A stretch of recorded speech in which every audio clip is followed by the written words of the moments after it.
Welcome to the ChangeMakers Podcast, produced by City Current. I'm your host, Jeremy Park. On this episode, we're diving into someone who's doing so much good fighting food insecurity, especially across Middle Tennessee and beyond. We're joined by Chris Whitney. He's the founder and director of One Generation Away. And Chris, how are you doing, buddy? Man, I'm doing well, Jeremy. How are you doing today? Doing very well. So I love everything you're doing. You're doing so much good. We'll talk all about that on the professional side, but let's start by getting to know you personally. Give us a little bit about just where you grew up and your childhood. Yeah, so I grew up in Normandy, Missouri, a suburb of St. Louis, close to North St. Louis, which is kind of what you would call the hood, the rough neighborhood of where in St. Louis. And people will relate to location when we lived right next door to Ferguson, Missouri, which were the riots back in the day. And my wife and I's first date was in Ferguson. And so I lived in St. Louis my whole life until I moved to Franklin, Tennessee 17 years ago. So I spent 40 years almost a little over 40 years, 42 years in St. Louis in that area. So I grew up in a what you would call a middle-class home, probably a lower middle-class community. My schools that I went to, especially junior high and high school back in the day, were predominantly African-American. So I have a lot of opinions about, racial issues because I grew up in that midst. And so when people, when Ferguson happened, so many people were surprised, and I was like, it wasn't a matter of if, it was just a matter of when, and when happened with the Michael Brown situation. So, my father was an alcoholic. So I grew up in kind of a dysfunctional, what we call a dysfunctional home in a sense, and so it was definitely a different kind of upbringing from most people. I had 3 younger brothers, and so when I was about 13, I kind of became the man of the house, and changes how your childhood is lived and how you live out. Our grandparents on my mom's side were basically supported us tremendously during those times, and my dad died at 52 of throat cancer. And as you know, I had throat cancer at the same age, which is really, and so did my brother. So it's kind of a real genetic weird thing. And so that was kind of my upbringing, and my raising was basically, I can remember living, it's funny, you look back and I can remember where we lived, and across the street, there were some woods. And then where I went to grade school was what I called like a really nice neighborhood, and the homes were probably, now I look back on it, we're probably about 1,800 square feet. And I thought, man, I could never imagine living in a house like that one day, because man, we lived in a 2-bedroom, 1,000 square foot house ranch, with 4 boys and my parents, you know what I mean? So it's like, it's just funny when you look back on life and think, man, I remember being a kid dreaming, man, I wonder if I could ever live in a house like that. And, I went through school. I got my high school diploma, and never had another hour of education after that. So it's always been one of those things in life where you look at and go, I used to be really ashamed about that and really embarrassed about it, because college is such a critical thing in people's lives. And but man, it was just, I couldn't wait to get out of the house. So as soon as I graduated high school, I left home, and I wanted to get out of the dysfunction. And what was it like though for you as the oldest, in terms of your relationship with your dad? Was that, and obviously with him and fighting alcoholism, were there fights? Was it easy? Was it okay? What was that like? No, we had a lot of fights. I mean, I had left home a couple times, and just because I had a really, really, really bad temper. I mean, like a violent, I had one time had my brother on the floor choking him. If they wouldn't have pulled me off, I probably wouldn't have stopped, kind of thing. So obviously I was exposed to alcohol at an extremely young age. And, my dad used to have a kegger in the basement, and so they didn't want to walk downstairs. So we would walk down as kids and pour everybody's beer. Well, you know what happens when that happens? You're 7, 8 years old, and you're beyond experimenting now. You've already got the taste for alcohol. And so I was just a young, 18 years old, partying like crazy, man. We always had parties and drinking. And I did not have a good relationship with my dad. So I couldn't wait to get away from him and get out of that situation. And, most people would think college would have been an option. I was a smart student. I was in advanced AP classes, who's who among American high school students and all those things. But man, I didn't have any direction. You know what I mean? I just had the only direction I knew is I just wanted out, however that was. I wanted out, but yet I didn't have the courage to leave the city I was in, which is really weird as I look back on that. You know what I mean? I just didn't want to leave all my friends were there. So my friends were like my family. And and God bless my mom. She went through so much, man, raising 4 boys with no alimony, no real support. My dad just didn't work. He just drank himself into oblivion, and he got remarried. And so I really didn't have any contact with my dad until after I got married. And shortly after I got married, my wife and I became Christians. I was raised Catholic, but I didn't go to church. I was C&E at best, Christmas and Easter, if that. My wife was devout Catholic, raised in Mississippi. So she moves from Mississippi to St. Louis, Missouri, and we met through a construction company. Really interesting story. She had never driven on an interstate highway till she was 20 years old, which is really wild. I'm like, how does that happen? She's from Greenville, Mississippi, and in the Delta. And I'm like, wow, that's weird. And we joke about the first time I called her was like 9:00 one night. And she had gotten her brother a job. So she was living with her brother and sister-in-law. He was a carpenter. So she got him a union carpenter job paying twice as much or more than what he's making in Mississippi, And I remember calling and they said she was in bed at 9:00. And I went, I'm just getting ready to go out, man. I'm like, what the heck's up with, I'm like, what? How weird is that? But anyway, we ended up talking and we started dating, and we were engaged in 6 months and married 6 months later. And that's a little over 34 years ago now that we've been married. So, and it's been quite a journey. It's been quite a journey for us as a couple. And I was in the construction business. I actually got out of high school and sold women's shoes at a place called Connie Shoes. It was wool shoe company, brown shoe company. So some of our listeners may remember them. They were a national based out of St. Louis. And that's what I did. And I was really good, became an assistant manager. And Jeremy, what's so funny is I remember being like 19 years old and they asked me about maybe starting a store in Tennessee. And I thought, I am not leaving St. Louis. This is where all my friends are, it wasn't. And so I didn't. And then I got in the construction business, and that's where I worked with a guy that were what people would call born again believers. I hate that terminology. I don't know. Anyway, that's a whole nother story. But so a guy he just wore me out. So when I was 21, I prayed with him one time on a job site just so he would shut up and leave me alone, literally. And they just kept living my life, man, partying, but he left me alone because I knew the vernacular. I was around enough people. I knew the language. So I just faked my way through it, built churches and all this crazy stuff. And my wife and I got married, bought our first house. And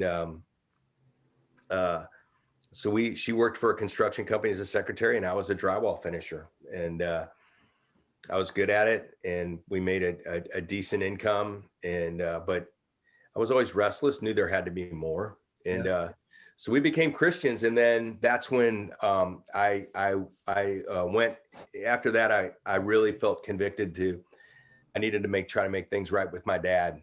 And I actually did live with him for a while when I was 19, 20. I just needed someplace to stay. So I just kind of stayed there and just avoided him. You know what I mean? Did my job, went to work, just didn't talk to him or my stepmom. And, but when I became a Christian, this is a cool story. And I was actually with my dad one night, and I had to call an ambulance, and he had cancer really bad at that time. And it was just a matter of time. And he actually died in the ambulance. And I really prayed that he wouldn't die. And they were able to bring him back. And I really felt like I wasn't going to be the one that was going to really, what we call, pray with him to receive Christ, to really, but I thought my pastor would. So my brother and I took my pastor down to a hospice center. And 2 days before he died, he got to pray with him. But before that, I went to a hospital one day, and I told my wife, I said, I'm going to go talk to my dad, and I want I want to make things right to the best of my ability. So I walked into a room. My stepmom wasn't there. It was a perfect situation. I walked in and I said, Dad, I said,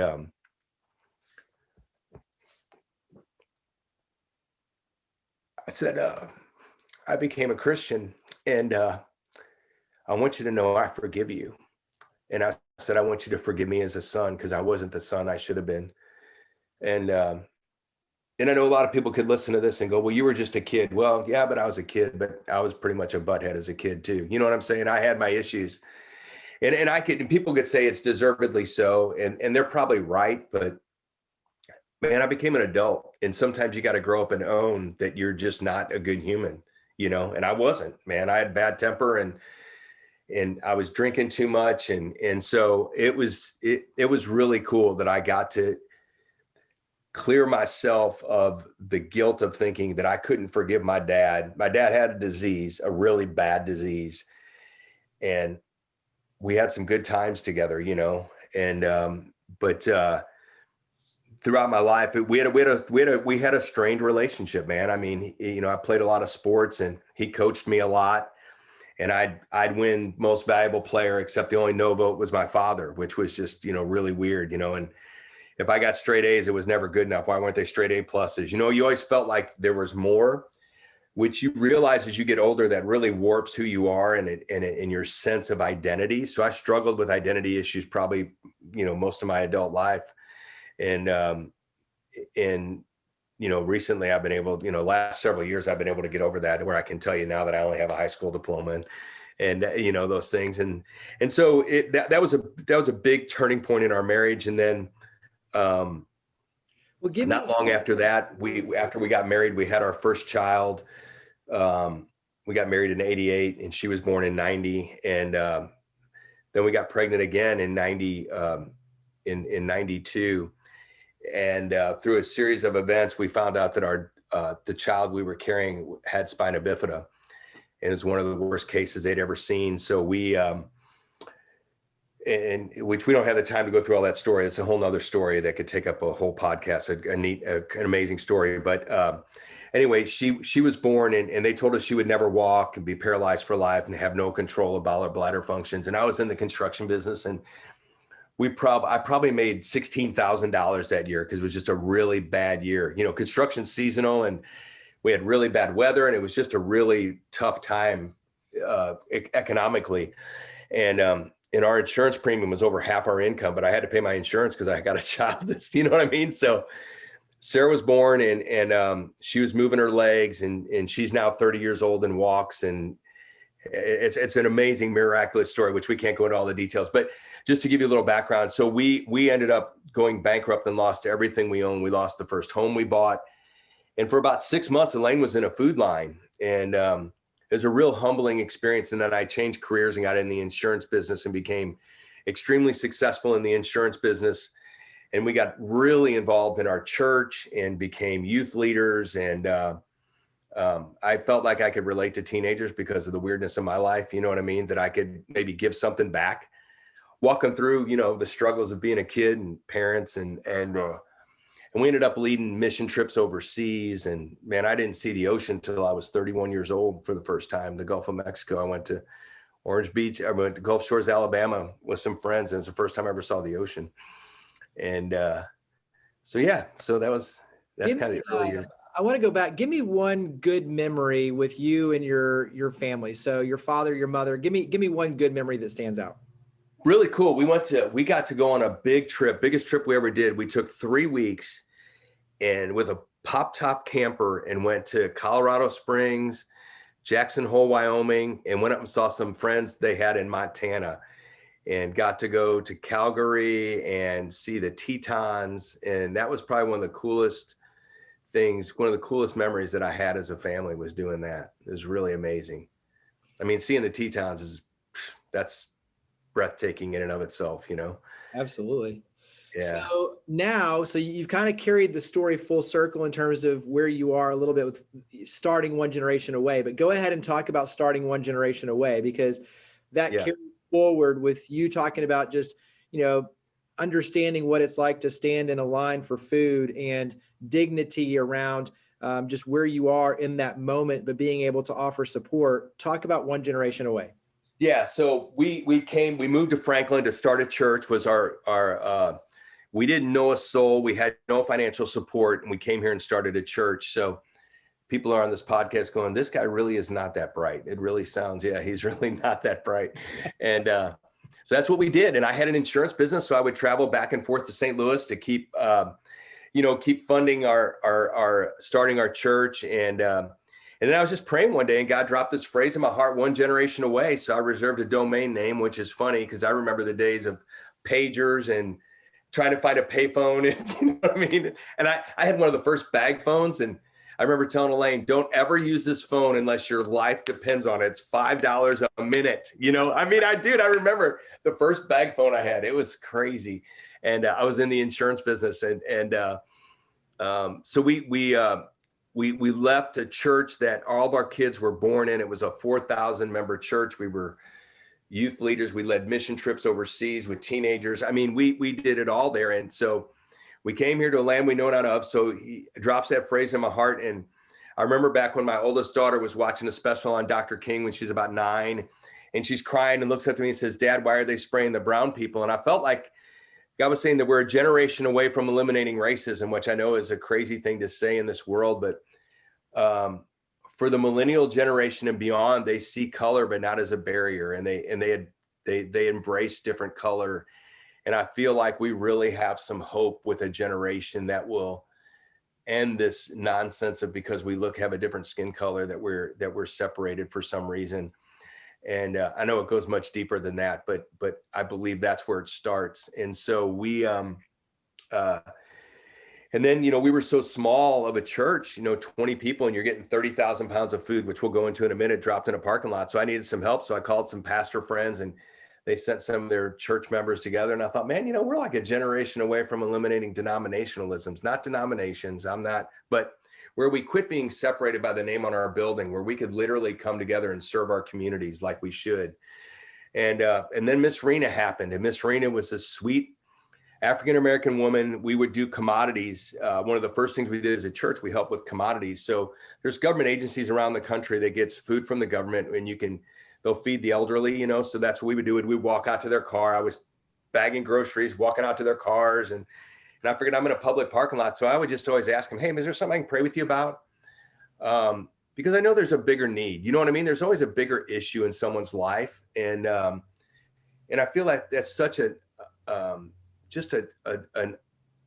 just such an easy question to ask. I'm not pushing any agenda. I just want to help and be a part of a solution if there's a need that we can meet. And not knowing that God was building a model. So Miss Rena would sign in volunteers. So one day she's in our food line, and she said, Pastor Chris, thank you so much. And I go, Miss Rena, you're welcome. She goes, no, really, thank you. I go, Miss Rena, this is just what we do. And she goes, you just don't understand. She goes, now I can buy my medicine.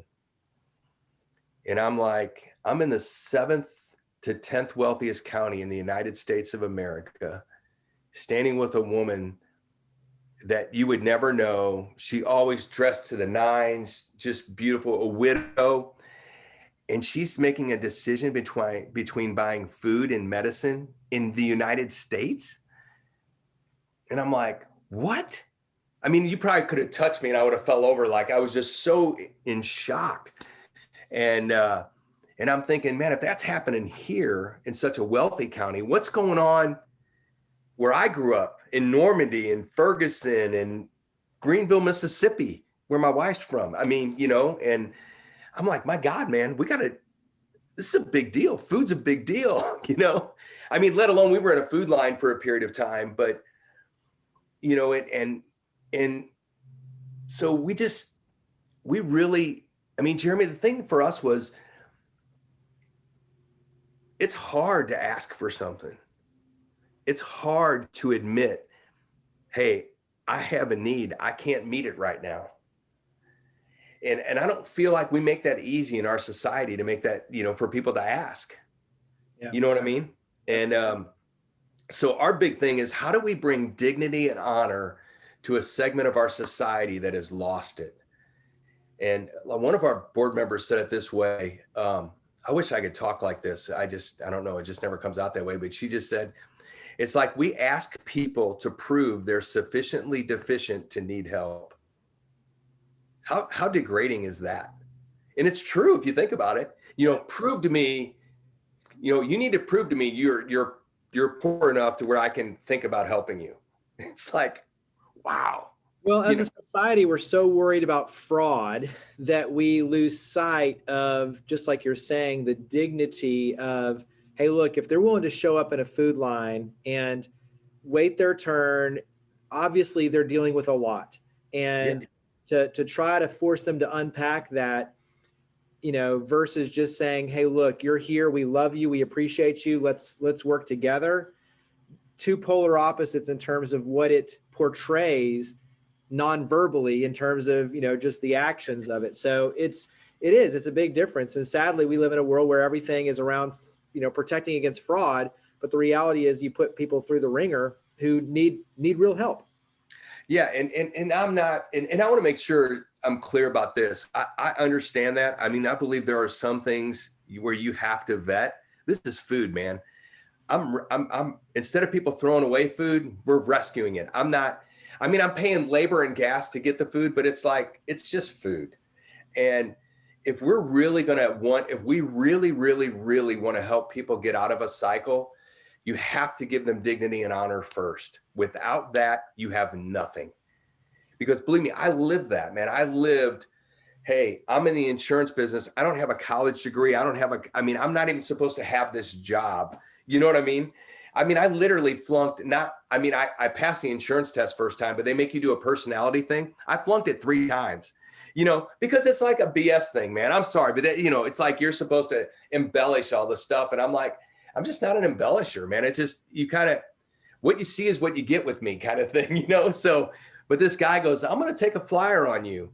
And it was a good decision on his part. I was a good producer and made $1 Million Roundtable and all these things. And, but that helped with my identity somewhat, but there was still always in the back of my mind. Like, dude, let me tell you a funny story. So when I first got in the business, we had a 4-door car. It was like a 79, remember how cars were so long back then? It looked like a hearse, it was so big, but it had no air conditioning.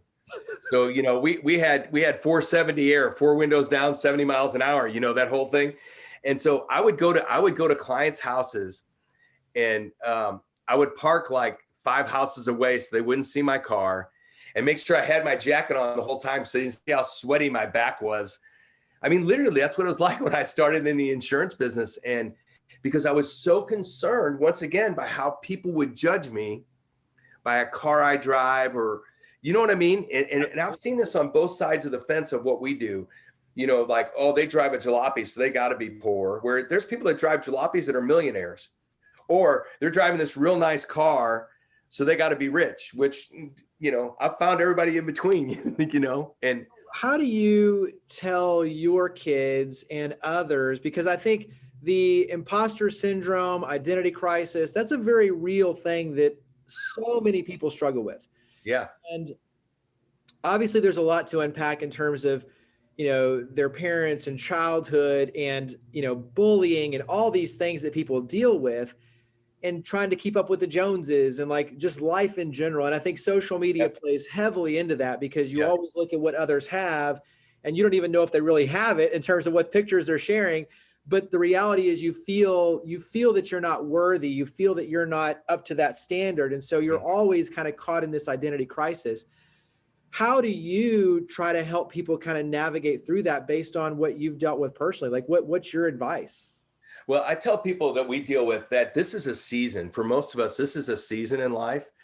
And I'm a real simple guy. So I like using pictures and analogies of things. And it's like, right now it's a beautiful season, right?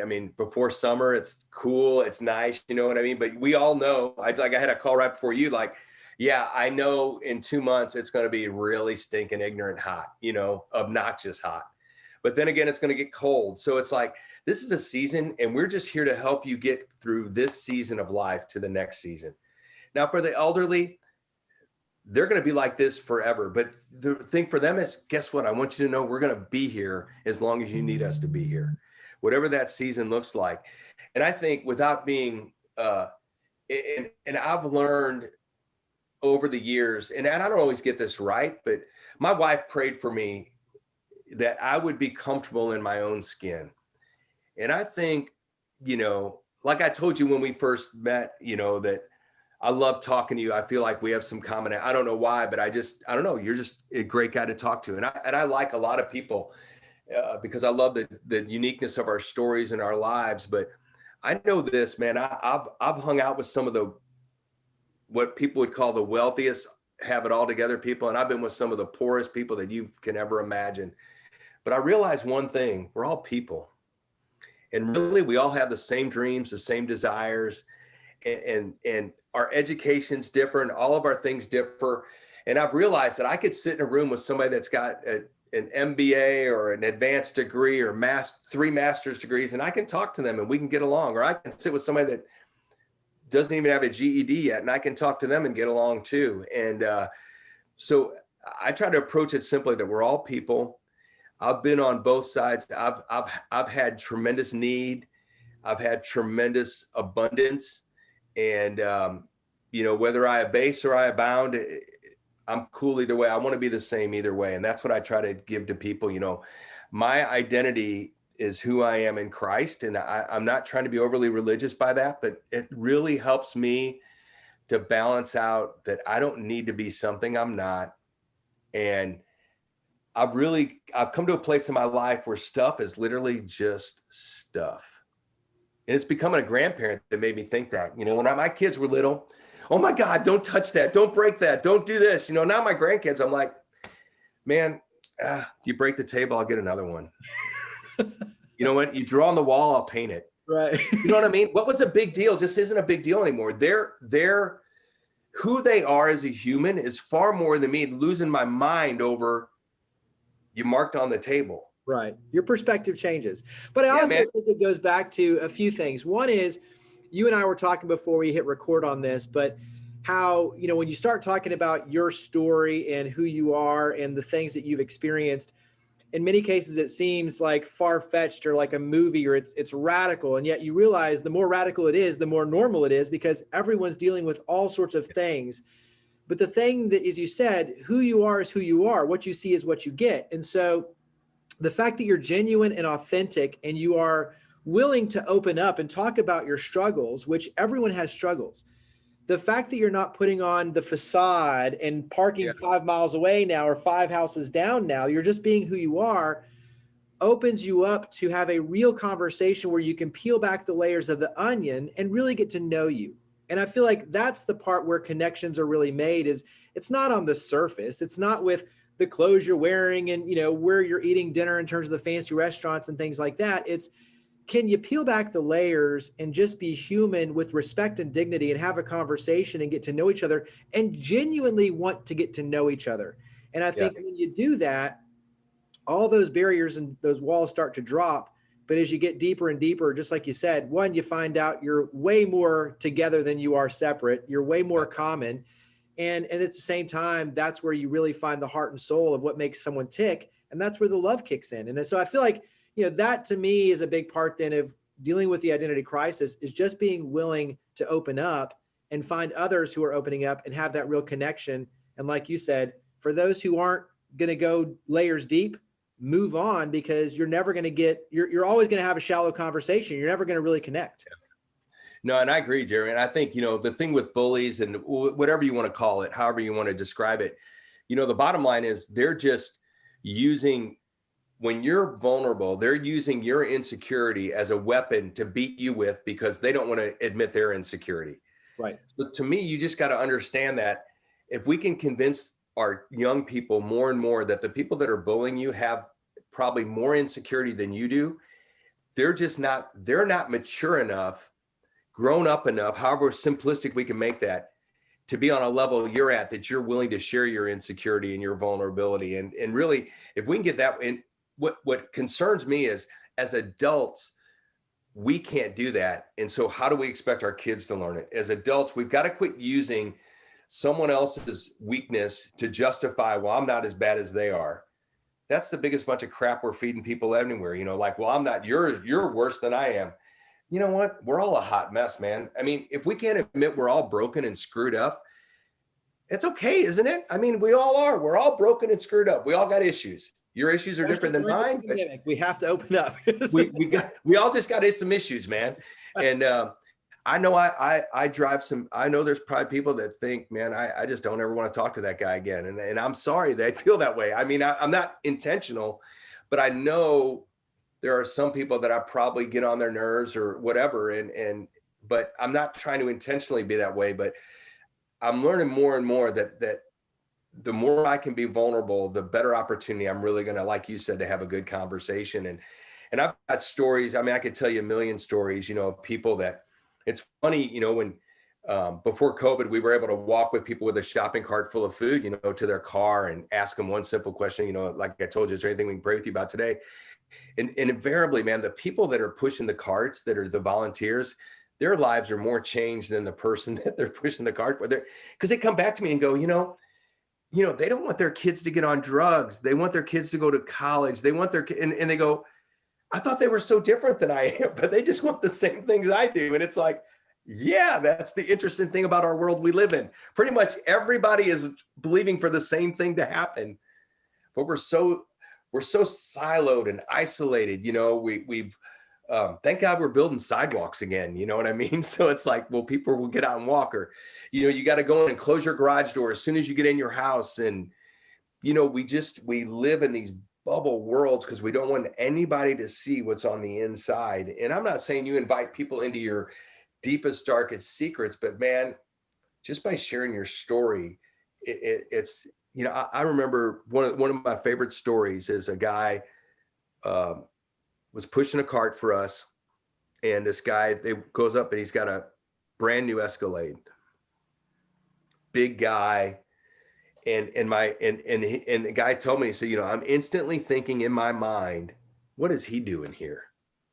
So he goes, I just blocked it and just asked him anyway, what kind of prayer? He goes, my boss was killed, and he bought me this car, and he said, now I live in it. Wow. Perspective. We make so many assumptions by what we see because we, like you said, we just don't ask a couple questions, man. It's just, there's always a little more to the story than what you're seeing. And so he said, man, he goes, I was so convicted when I walked away from that conversation because I made this judgment. And here's this guy, and he goes, the guy started to cry, and he just says, I mean, it's like, wow. What in a parking lot, Yeah. I mean, and I think these stories illustrate it for sure, but what puts a smile on your face when you look at how far one generation away has come, the impact you're able to make in these lives? What brings a smile to your face at this point? Wow. That's a great question. I mean, obviously the people we get to serve, and the people, two things, the people we serve, the kind, we talked earlier about being taken advantage of. I'd say less than 1% of the people that are in our lives are trying to take advantage of us. And I think that's probably true overall. I mean, we always hear the story on the news, this family got 8 EBT cards. Well, you know what? That's just not the norm. That's just good news to keep us all divided even more. Right. And so the people we serve, their gratitude, I watched a lady the other day, man, just literally weeping because of the food that was in her car. And I'm thinking, my gosh, I mean, wow, how humbling to be able to be a solution to that.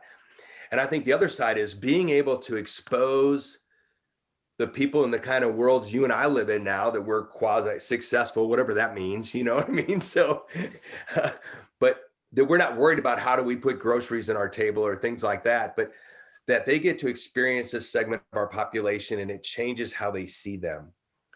And it changes their opinion on the people we serve and how much they're motivated to come back, and that they want to bring their children, which they can. We have a children-friendly event.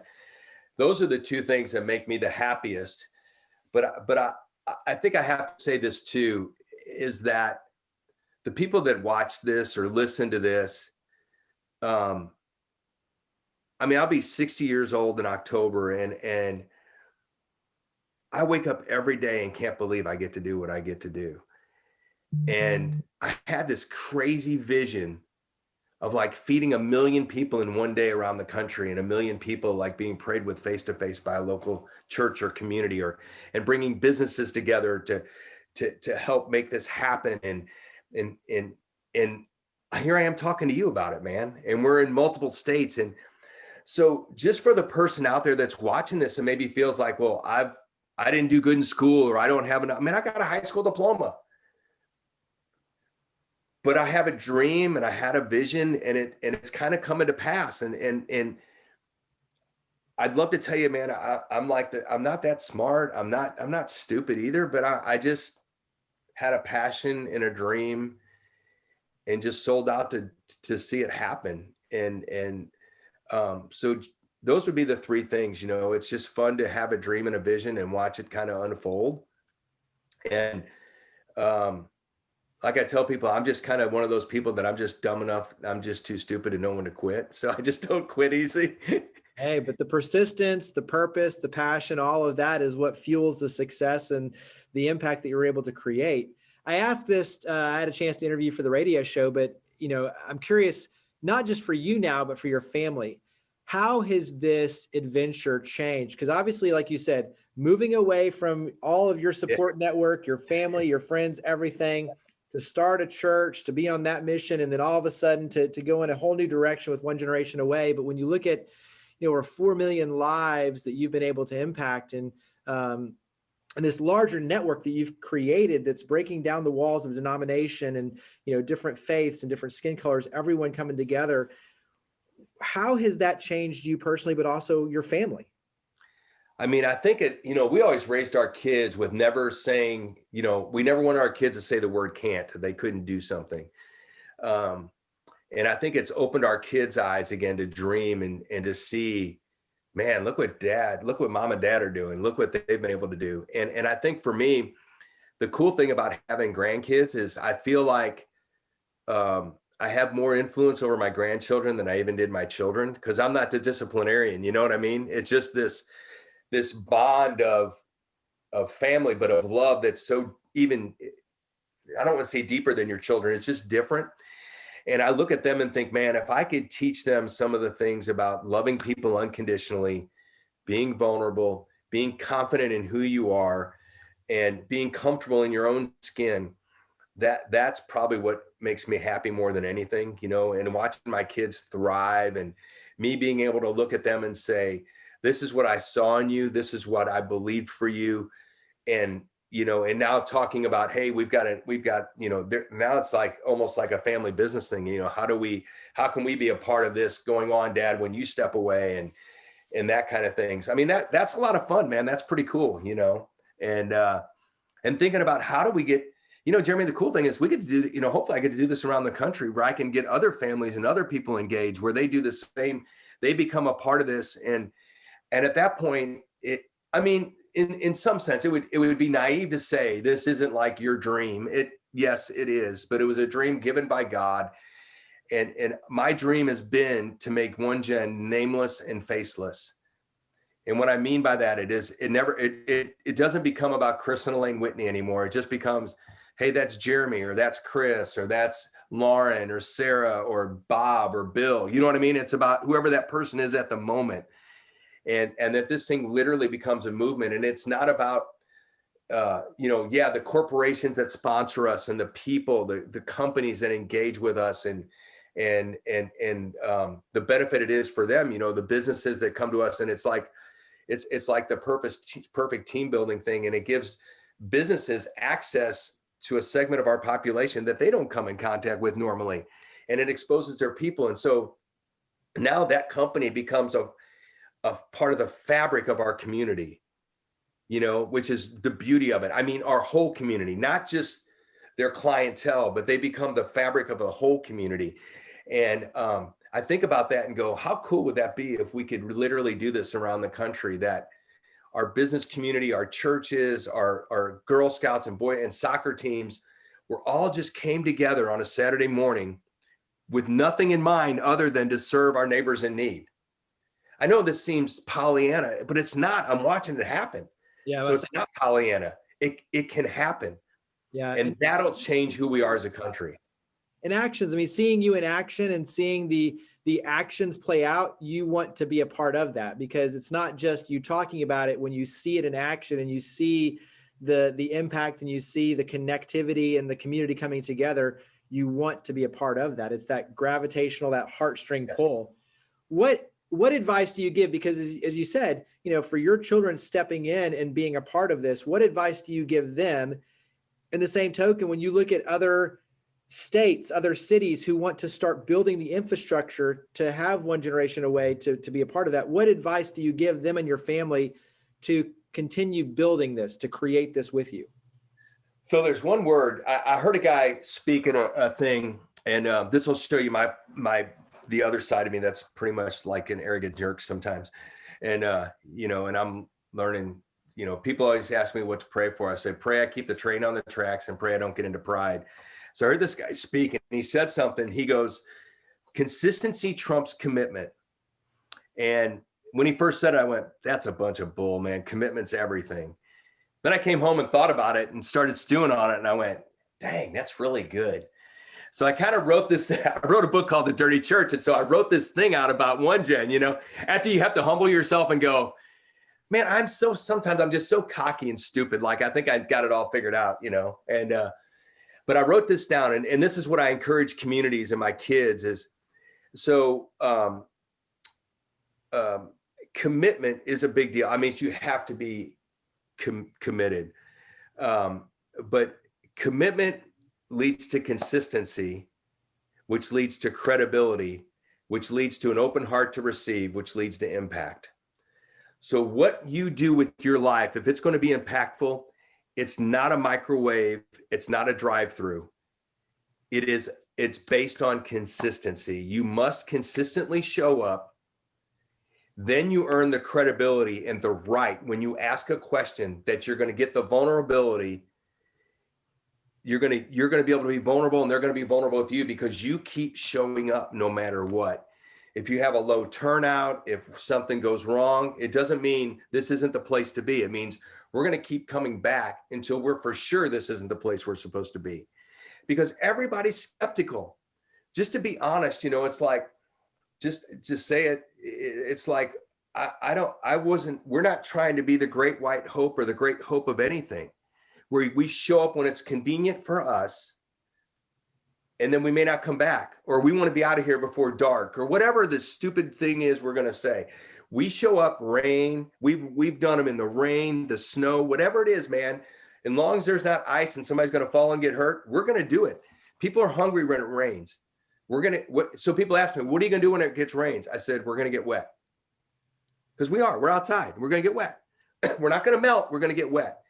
But I believe that consistency gives us so much credibility in our communities and for our businesses and for our churches and for our kids and our soccer teams. We're not just bringing the soccer teams and the Girl Scouts and Boy Scouts because it's cute. I want them to come so they're raised with this notion that I can impact my community. I can do something where I'm going to be a difference maker in someone else's life. That's why we bring our kids. That's why we bring our employees, that it's more than, hey, the profit's great, you're getting a paycheck, but we are an impact on our community. We're changing the neighborhood we live in. We're changing the city we live in. And that's what I encourage them is when we come, I'm not asking you for a 1-year commitment. I'm asking you for like a 5-year commitment to say, you earnestly want to build something, and it's not going to happen overnight, and you're not going to be famous, and you're not going to be anything. It's just, nobody's going to really know what you're even doing. You know what I mean? Now, someday they will, and that's okay, but that's not why we do this. We're doing this to meet the needs of our community. And I feel like if we can do that around the country, then we will see some serious change in our nation, not because of what a political party did or didn't do, because to me, it's out of there. It's not about them. It's about us. And how do we make the change happen? You can't ask for the government not to do something if you're not willing to fill that vacuum.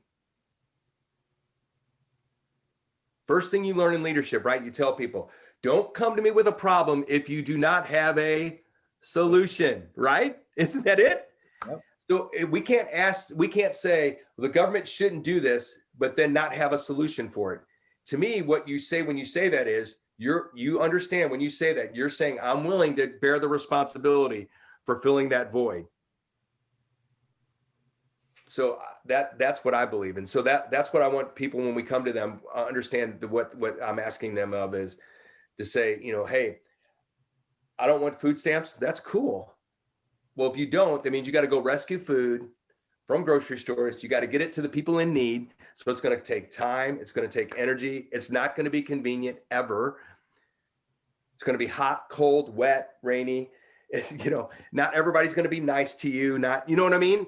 Most people are, but not all the time. So that's the thing, that consistency, that credibility, that we earn the right to be able to engage in someone's life on a deeper level. And then, the cool thing is then we get to bring other resources. We can bring medical, and we can bring financial counseling and aid to a food distribution. And now we get to expose this community that we're getting to know. We get to expose them to things that we take for granted.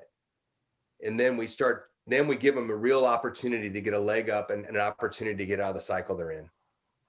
Well, this is one of those, you and I could go on for hours, but we're going to switch over into a lightning round. So these are short questions, short answers, just a fun chance to get to know you better. So what's something you like to do to relax? Wow. Hike. Or my wife's gotten into fly fishing. We got to fly fish in Alaska, and she just thinks that's the coolest thing ever. So we're going to start doing some fly fishing, but we like to go hike and go to the beach. That's cool. Yeah, I like that. So are you a wake up early or stay up late, or both in terms of productivity and what you like to do? I'm more of a wake up early guy. At night, I'm pretty much done. I drain the battery and then recharge it. Yeah, I run hard and then just drain it and then recharge. Exactly. Yeah, that's me. What sort of TV shows or movies do you like to watch? Wow, movies. Favorites would be Godfather, Gladiator. Love the Marvel movies. So my wife's a little more on the other side of chick flicky, so I try to succumb to that every now and then, But TV is, not many TV shows. I just don't think TV's that great anymore. I'd rather do movies, So what's a recent book you've read? Ooh, man, I'm getting ready to read one, Traction. I haven't read that. I haven't finished it yet. I read my Bible every day. That's a big deal to me. And that's another story, but I didn't always do that, even though I pastored, but now I do that to feed me. So it's one of my favorite books. But I just read one I read a really cool book recently called The Ruthless Elimination of Hurry by John Mark Comer. That was a game changer. And I was given to me, and I've given it to a lot of people. So I encourage anyone, if you want to read a really book, don't read it, and you won't like me when you read it, but remember, I just asked you to read it. You read it, so it's your responsibility. But it will help you prioritize part of your life. And then I read another one on soul keeping by John Ortberg. So I guess somebody's trying to tell me something. Hey, well, this is where I pick up a lot of good tips on books too. So that's good. I like that. Where is a favorite vacation spot? Our go-to spot has been in the down in Alabama, Florida, in that area, Orange Beach, Destin, Gulf Shores, that area. I've been going there for 27 years now, 27 years now. That's kind of our go-to. We like Mexico a lot too, Cancun. We're starting to go there more, but it's 6.5 hour drive. So we can get to that beach a little bit easier that way. Yeah, I agree. What's either a kind of a fun routine, something special that you do with your wife? Date days. We used to do date days. We don't get as much days now, but we take at least a half a day every week just to be us. And so I encourage all married couples. I know you have kids, but learn to go on dates. Our kids are grown and gone now, but you'd be surprised how fast they grow. And it's important to sow into each other in those early years. So if I was going to recommend anything, one thing that Elaine and I love is our date days. So those are off limits. In my calendar, I have a meeting. I know that sounds crass, but for all you business people, women or men, put it in your calendar. I have a meeting that cannot be moved. Yeah. I had to do that. I'll just be honest. That's how I had to do it. I had to make it a meeting. When your meetings become more important than your time with your spouse, so you need to make that, if you need to go ahead and make that, and I did, I'm just being honest. I had to make that a meeting, my time with my spouse, and we don't violate that without permission. That never gets violated without one of the other's permission. And if they say no, then that meeting doesn't get moved. That's right. Hey, well, but I think, so many of us can relate to that. Put it in, lock it in, and that way it's a priority. What is a favorite restaurant or go-to spot for anyone who wants to visit the Franklin or Nashville area? What's a favorite spot there? And then what's a favorite spot in the St. Louis area where you grew up? Okay. A couple here. Puckett's. Andy Marshall's a friend, and just real cool meat and three, as we call it. I didn't know what a meat and three was, but it's, just down home food. Wild Ginger's another great restaurant in Franklin that I love. 1799. If you're in downtown Franklin, go to 1799 at the new hotel. Just go to the hotel there. It's amazing. It's just super cool. Outside courtyard. It's really cool. So those would be three off the top of my head. And you got to try Nashville hot chicken somewhere, Hattie B's or somewhere. If you come to Nashville, you got to at least try it, right? That's exactly right. See, I'm getting my own list of things to do. All right. And then if you're in St. Louis area, St. Louis, you've got to go to what they call the Hill, which is Italian food, toasted ravioli. Oh my gosh, yeah, the Hill is, that's the place to be, man. It's just really cool. South St. Louis, not too far from downtown. And go see a Cardinal baseball game or a St. Louis Blues hockey game. So it's a lot of fun. All right. What is a favorite quote or saying? And you don't have to obviously get it exactly right verbatim, but what's a favorite quote or saying that inspires you? Wow. Boy, that's a really good one. Do you see a man who excels in his work? He'll not stand before obscure men. He'll stand before kings and rulers. I love that. Yeah. And then I can do all things through Christ who strengthens me. It kind of takes the onus off of you. And the other one was Proverbs 22:29, but it's, I'm skilled in my work. I may not be the most educated person on earth, but I'm skilled in what I do. And I feel like if you stay humble and honor that, you'll be all right. Last question as we wrap up before we get to contact information and staying in touch, but you're creating your legacy every single day. You have a long, long way to still go and many more days ahead, but many years from now, what do you hope people say about you and the difference you were able to make here on this earth?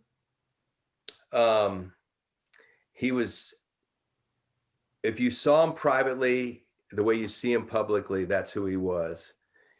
And he gave everything he had and he loved well. That'd probably be it. Yeah, I love it. Well, Chris, wrap up with contact information. Where do we go to learn more about One Generation Away and to follow your efforts personally? Yeah, so onegenaway.com, onegenaway.com. Go there. You can follow us on OneGen. You can email me, Chris at onegenaway.com, and reach out to me anytime. I try to be available for everybody, man, if I can. If somebody just says, hey, I want to start a nonprofit, call me. I'll do anything I can to help. I really, it's just as simple as that. Email, hit us up on, you can email me through the website too, either way you want, but I'm glad to help any way I can. And that's why indeed you are a change maker. So Chris, thank you for all you do, you and your team and all your volunteers, the difference you make. Thank you for being a part of the podcast. Thanks, Jeremy. I appreciate all you're doing, man. You are really impacting our country and probably around the world, I'm sure, with this podcast. So thank you for being obedient to what you were called to do, man. You do a great job. So thank you. I appreciate it.